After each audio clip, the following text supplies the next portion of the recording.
Persuni transgender u intersex ingħataw id-dritt li fuq id-dokumenti uffiċjali li jinħarġu minn Identity Malta ma jkollhomx jażlu mara jew raġel iżda jiġu mmarkati b'littra X. Dawn il-bidliet se jidħlu fis-seħħ mill-erba'. Persuni transgender u intersex li se jmorru japplikaw għal karta tal-identità, passaporti jew permess ta' residenza se jkunu jistgħu identifikaw lilhom infushom b'marka X. Il-marka X hija rikonoxxuta minn aġenzija dinjija li tieħu ħsieb il-passaporti. Is-Segretarju Parlamentari għar-Riformi Giulia Farrugia spjegat kif persuni li jridu jidentifikaw lilhom infushom b'dan il-mod xorta waħda se jqpu jgħaddu mill-proċess normali li jsiru f'Identity Malta, bil-ħin ta' stennija biex wieħed japplika huwa massimu ta' kwarta. Kull mandu jagħmel mal-applikazzjoni ġib miegħu dikjarazzjoni li tkun ġuramentata quddiem notar.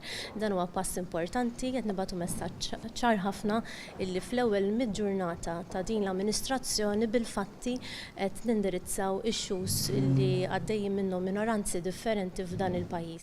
B'dawn id-drittijiet Malta terġa' tkun ta' eżempju għal pajjiżi oħra.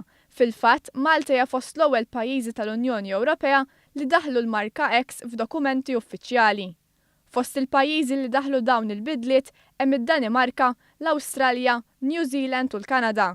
Il-Ministru għall-Ugwaljanza Helena Dalli qalet li din hija inizjattiva oħra li ħall-Gvern fl-ewwel mitjum sabiex aktar persuni li kienu f'minoranza jingħataw drittijiet ugwali. Ana l-X marker jiena qed narah bħala li inti għandek il-liċenzja biex tkun dak li inti. U allura fuq id-dokumenti tiegħek tal-Gvern inti issa fuq il-passaport, fuq il-karta ta' l-identità għandek id-dritt tagħmel minflok M jew F ikollok l-X ukoll. Il-Ministru għad-Drittijiet Ċivili Helena Dalli qalet li b'dan il-jett il-persuni LGBTIQ mhux se jqgħu jidentifikaw ruħhom ma' sess partikolari.